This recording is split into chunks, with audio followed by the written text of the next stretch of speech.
இறை வார்த்தை லூக்கா நற்செய்தி பிரிவு 9 இறை சொற்றொடர்கள் 28 ஆ முதல் 36 முடிய.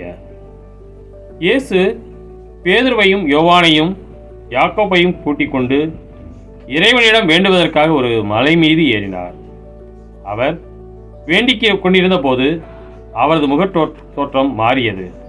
அவருடைய ஆடையும் வெண்மையாய் மின்னியது. மோசே, எலியா என்னும் இருவர் அவரோடு பேசிக் கொண்டிருந்தனர். மாட்சியுடன் தோன்றிய அவர்கள் எருசலேமில் நிறைவேறவிருந்த அவருடைய இறப்பை பற்றி பேசிக் கொண்டிருந்தார்கள். பேதுருவும் அவரோடு இருந்தவர்களும் தூக்க கலக்கமாய் இருந்தார்கள். அவர்கள் விழித்தபோது மாட்சியோடு இலங்கிய அவரையும் அவரோடு நின்ற இருவரையும் கண்டார்கள்.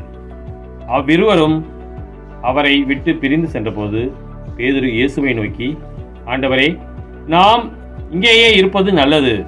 உமக்கு ஒன்றும் மோசேக்கு ஒன்றும் எலியாவுக்கு ஒன்றுமாக 3 கூடாரங்களை அமைப்போம் என்று தாம் சொல்வது இன்னதென்று தெரியாமல் சொன்னார்.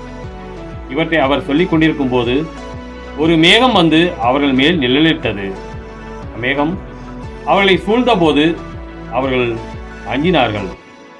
அந்த மேகத்தினின்று, இவரே என் மைந்தர், நான் தேர்ந்து கொண்டவர் இவரே, இவருக்கு செவி சாயுங்கள் என்று ஒரு குரல் ஒலித்தது. அந்த குரல் கேட்டபொழுது இயேசு மட்டும் இருந்தார். தாங்கள் கண்டவற்றில் எதையும் அவர்கள் அந்நாள்களில் யாருக்கும் சொல்லாமல் அமைதி காத்தார்கள்.